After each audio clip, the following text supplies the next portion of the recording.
Bu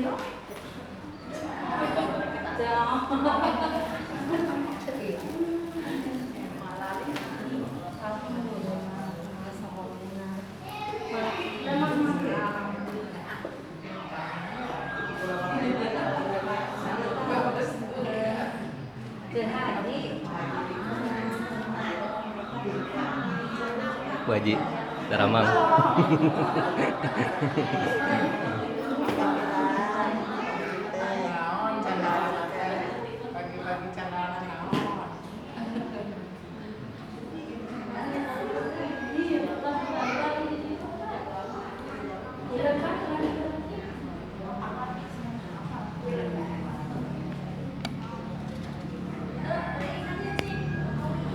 Assalamualaikum warahmatullahi wabarakatuh.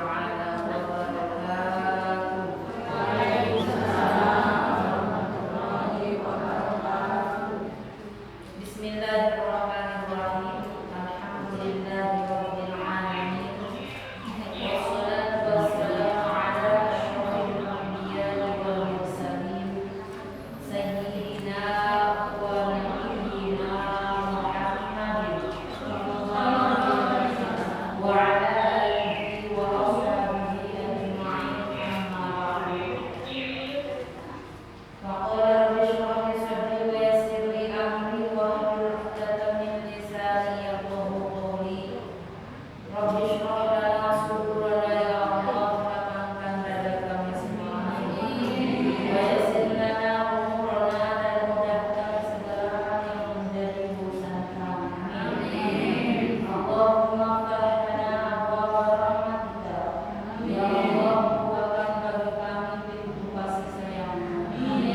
Allahumma nawwir qulubana bi nuri hidayatika. Ya Allah, sinari hati kami dengan cahaya hidayah-Mu. Kama nawwartal ardha bi nuri syamsika, seperti Engkau sinari bumi ini dengan cahaya matahari. Abadan abadan bi rahmatika ya arhamar rahimin. Amin ya Allah ya rabbal alamin. Puji sinar syukur moga berasal Allah Subhanahu wa taala anu maha mukarantos maparingkang urang sadaya nikmat lahir batin, nikmat iman, nikmat Islam. Sholawat sinar sarana mugia tetep dicurah timpahan ka junjungan alam baginda Nabi besar Muhammad sallallahu alaihi wasallam. Keluarganya, para sahabatnya, tabi'in, tabi'atna, duluwi orang sadaya serta umatna. Mudah-mudahan orang sadaya janten umat anjeunna anu tiasa luluh kana ajaran manehna. Amin ya Allah ya rabbal alamin. Ibu-ibu sadayana sami acara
بحب سيدنا محمد نور لبدر الهدى الهدى متمم قلبي يحن إلى محمد ما زال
Oktober tapi 14 Oktober.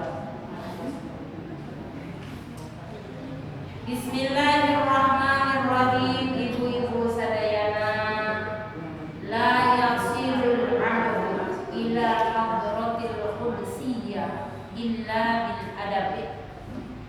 Tidak akan sampai seorang hamba kepada Allah Subhanahu wa taala illa bil adab, kecuali dengan adab. Adab sopan santun, tata krama. Jadi akankah surga menjadi pemilik yang memiliki surga atau yang menghuni surga itu orang-orang pintar? Tidak. Akankah yang menghuni surga itu orang-orang yang punya jabatan? Tidak.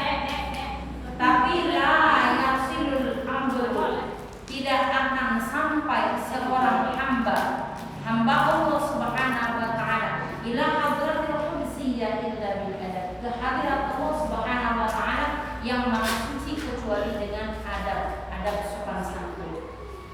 Ada orang pintar, banyak ilmunya ilmu agama, tetapi tidak sampai kepada Allah. Kenapa? Karena ilmunya telah menghalangi dirinya sampai kepada Allah.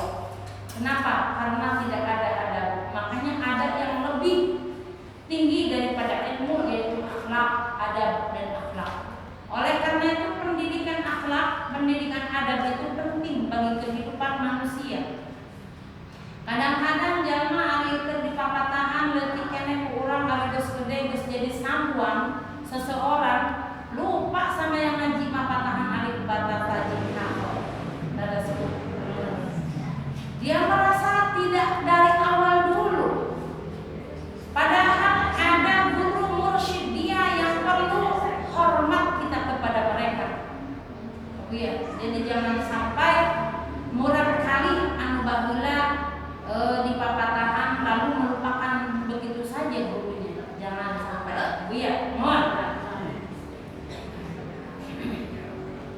Lalu adab akhlak itu kepada siapa saja dipapai belanya punya. Mungkin ide ini tidak akan bisa selesai pada hari ini, tetapi tidak mengapa. Yang pertama, adab akhlak terhadap Allah Subhanahu wa taala. Kita tuh harus beradab, berakhlak kepada Allah Subhanahu wa taala. Kenapa?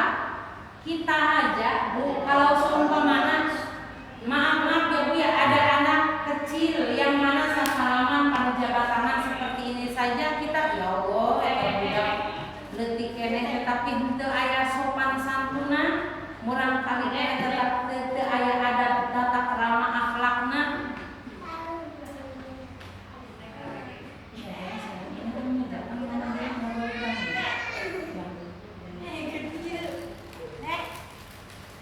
Itu sama teh. Di luar ningali sapi moh. Ningali sapi.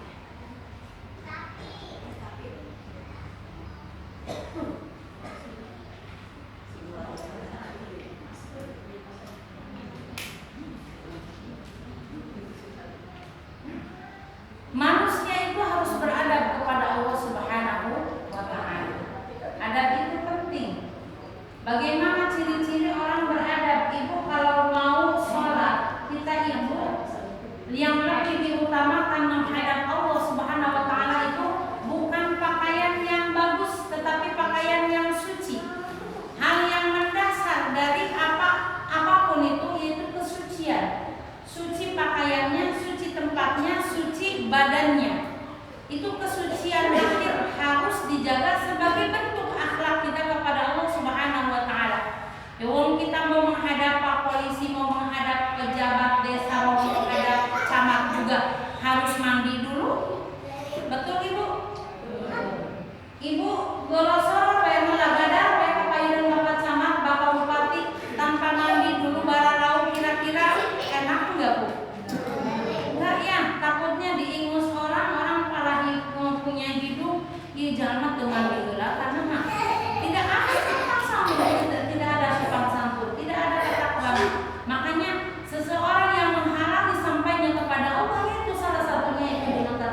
ya Bu ya. Tetapi paling tidak kita harus suci dengan mukena tersebut. Jangan ada najasa. Itu menunjukkan bahwa kita jangan sampai kotor lahirnya pun menghadap Allah tidak boleh kotor, apalagi batinnya. Kalau pakaian itu kan hal yang luar daripada badan kita.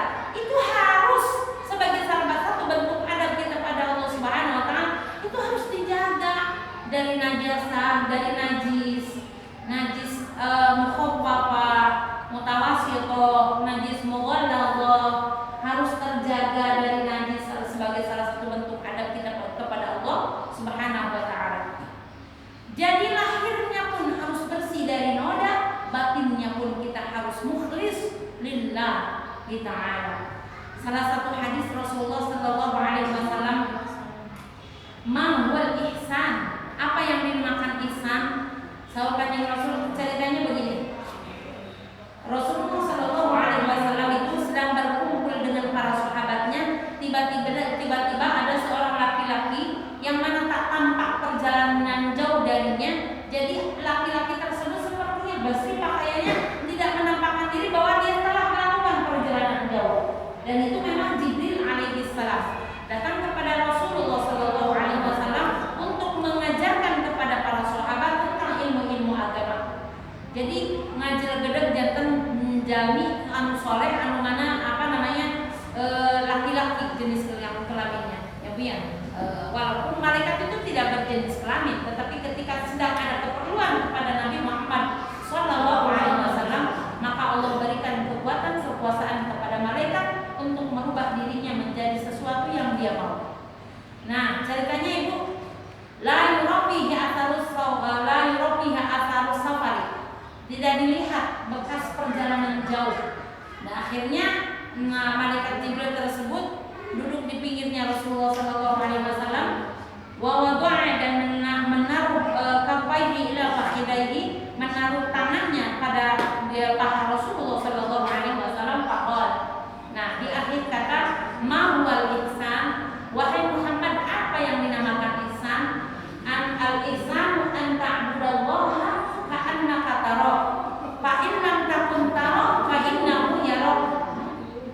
Ibu, yang namanya ihsan itu kata Rasulullah sallallahu alaihi wasallam, engkau menyembah Allah Subhanahu wa taala ka'annaka tarahu, seolah-olah kamu melihat dia. Seolah-olah kamu melihat dia.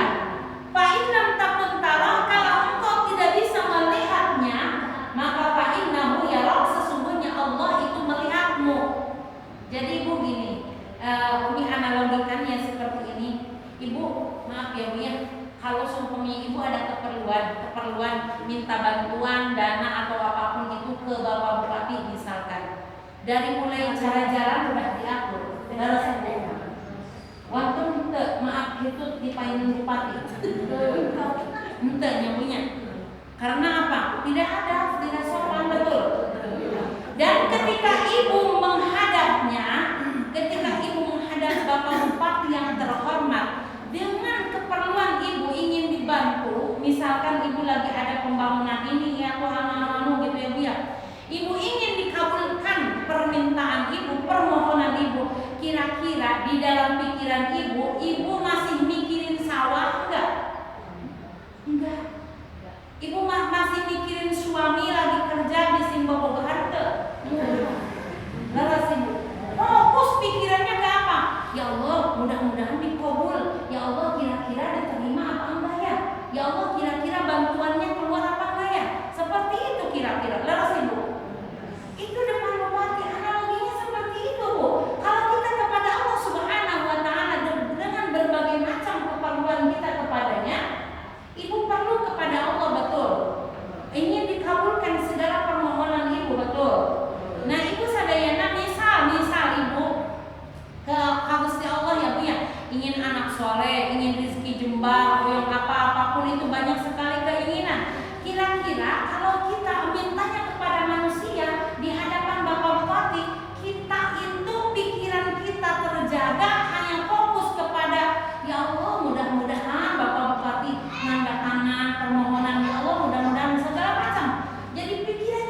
mikirin ya Allah aku usaha ayeuna maju tante ya Allah ya salaki kumaha ya Allah ya anak kumaha. Kira-kira pantas apa tidak pikiran kita tidak terjaga, sedangkan kita banyak keinginan, kemauan, permohonan kita kepada Allah Subhanahu wa taala. Pantas kita kiranya kita itu banyak keperluan, tetapi kitanya fokus gitu. Ini yang dinamakan khusyuk. Makanya khusyuk itu salah satu termasuk adab, tata krama, sopan santun kita terhadap Allah Subhanahu wa taala. Jadi ibu kalau lagi sholat tuh berusaha jangan sampai ibu pecah pikirannya. Khusus pikiran apa itu? Hanif, Aziz, di luar, gak boleh dalam, gak boleh gangguin mami. Dan menghadap Allah Subhanahu wa taala harus dengan memakai adab sopan santun. Kenapa pandangan kita terlepaslah dari penelitian dokter segala macam ya Bu ya? Katanya kalau supaya kita fokus ke satu tempat maka kita akan mata kita akan itu bla bla bla bla, banyak sekali keterangan-keterangan dari pihak kedokteran ya Bu ya yang menerangkan tentang manfaatnya gerakan sholat. Ya, gerakan sholat itu banyak membantu pada kesehatan, dampaknya, efeknya itu bantu kesehatan manusia yang sholat itu sendiri. Terlepas dari itu semua, sesungguhnya yang sedang diajarkan oleh Rasulullah SAW dalam gerakan sholat yaitu bagaimana cara kita beradab kepada Allah Subhanahu wa taala. Mata fokus ke tempat sujud. Ada sebut. Masa lagi menghadap kepada Allah, Dat yang punya segalanya, Dat yang maha tahu, Dat yang maha memiliki segalanya, Dat yang maha kaya. Kita ingin kaya merapat kepadanya, kita ingin bahagia merapat kepadanya. Ketika kita sedang merapat, matanya malah kemana-mana, mata selalu sibuk. Bismillahirrahmanirrahim, matanya jelalatan. Alhamdulillahirabbil alamin. Kebetulan kita sholatnya di depan gua, terang gua itu gudang, pakai tolong berit. Nah, kalau langsung pecah pikiran tuh. Ya Bu ya. Ya Allah ya Rabbana di iman aing mau berit mau baberit, meureun pare ya Bu ya. Dina pikiran itu. Ya Allah padahal kita banyak sekali kebutuhan kepada Allah Subhanahu wa taala, tetapi sholatnya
insya Allah. Itu adab. Setelah sholat, assalamualaikum warahmatullah, assalamualaikum warahmatullah. Nah ibu setelah wudhu salam maka ibu jangan dulu langsung terlam buka mukena, langsung buka ya bu ya, jangan.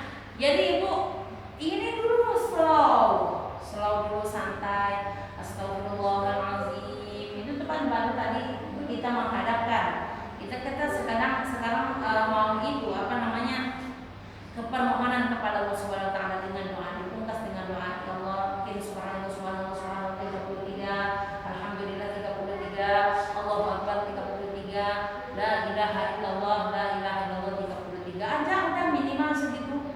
Tiap sholat kita lakukan itu. Setelah itu doa, minta anak soleh, suami soleh, kita solihah, berkah keluarganya, berkah rumah tangganya, berkah hidupnya, berkah hartanya. Insya Allah kalau itu terus yang dipinta oleh kita kepada Allah Subhanahu wa taala, maka kehidupan kita akan seperti apa yang kita inginkan. Insya Allah. Ya Bu ya, mohon Bu, harus dengan adab, sopan santun, tata krama. Yang pertama. Yang kedua, kita harus sopan santun terhadap Rasulullah Sallallahu Alaihi Wasallam. Bagaimana nih sopan santun terhadap Rasul? Salah satu bentuk sopan santun terhadap Rasulullah Sallallahu Alaihi Wasallam yaitu ketika membaca sholawat kita itu dengan penuh penghayatan, ya Bu ya. Dengan penuh penghayatan, ya Bu ya. Banyak sekali jenis sholawat. Sholawatnya apa? Ada sholawat yang agak keren-keren seperti itu. Al-misku fahil misku fah lamma dzakarna Rasulullah wal nuru lahir nuruna lamma hadarna Aba Zahra ashkiri min wajli wa hali Allah wa kulli min nabi ghali Allah ashkiri min wajli wa hali ma'al gharam bi Rasulillah al-misku fahil misku fah lama dzakarna Rasulullah wan nuru lahir nuruna lamma hadarna Aba Zahra. Balik tekan dengan Rasul bahwa ini pujian sedang mengingat Rasul, ya Bu ya. Ya mah sholawatan, makanya ini ada sholawat al-ihtiram seperti itu. Ilahi lasulil firdausi a'la wala ala naril jahim fahabali taubatan waghfir dhunubi fa innaka ghafirun bil azim. Lihat sambil diresapi salawatan tuh sampai bisa nangis, salawat ridwan Rasul, ya Allah. Mohon Bu. Makanya lagu salawat itu dilarang, bahkan diharamkan memakai lagu-lagu yang tidak senonoh bunyinya. Salatullah salamullah ala taha rasulillah ya Allah. Salatullah salamullah ala yasin habibillah. Ini mah Gaul.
yang uzur, ya, yang uzur matem, dan bisa nangtung hilang matemnya bang. Bu Haji kayak Bu Haji itu duduk sambil duduk nggak apa-apa, sambil sopannya duduk ya duduklah, kita bisa berdiri menyambut beliau sambil berdiri, ya. Makanya nggak boleh senderan, apa ya, nggak boleh nyender ke tembok tuh, namun kan dibacakan. Ya kalau kita kan lagunya kan seperti ini, ya